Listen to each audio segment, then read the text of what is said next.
വിലാപങ്ങൾ ആമുഖം. വളരെയേറെ കാലം ജെറമിയായുടെ പുസ്തകത്തിൻ്റെ ഭാഗമായി കരുതിപ്പോന്ന വിലാപങ്ങൾ ഇന്ന് ഒരു വ്യത്യസ്ത പുസ്തകമായി അംഗീകരിക്കപ്പെടുന്നുണ്ട്. ദേവാലയം നശിപ്പിക്കപ്പെടുകയും ബലിയർപ്പണം നിലയ്ക്കുകയും നേതാക്കന്മാർ നാടുകടത്തപ്പെടുകയും ചെയ്ത പശ്ചാത്തലത്തിൽ BC 587 ഒരു ദൃക്സാക്ഷി രചിച്ച 5 വിലാപഗാനങ്ങളാണ് പുസ്തകത്തിലെ 5 അധ്യായങ്ങൾ. ആദ്യത്തെ 4 ഗാനങ്ങളിൽ ഹെബ്രായ അക്ഷരമാല ക്രമത്തിലാണ് ഖണ്ഡങ്ങൾ ഒരുക്കിയിരിക്കുന്നത്.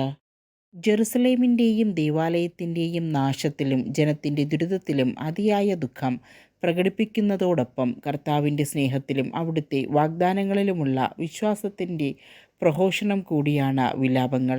സംഭവിച്ചതെല്ലാം തങ്ങളുടെ അകൃത്യങ്ങൾ മൂലമാണെന്ന് ജനം ഏറ്റുപറയുകയും കർത്താവിൻ്റെ കാരുണ്യത്തിൽ ആശ്രയിക്കുകയും ചെയ്യുന്നു.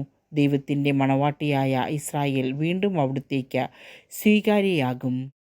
ശിക്ഷയെക്കുറിച്ച് മുന്നറിയിപ്പ് നൽകിയിരുന്ന പ്രവാചകന്മാരുടെ വാക്കുകൾ ദൈവ പ്രേരിതമായിരുന്നു എന്ന് വിലാപങ്ങൾ സമ്മതിക്കുന്നു.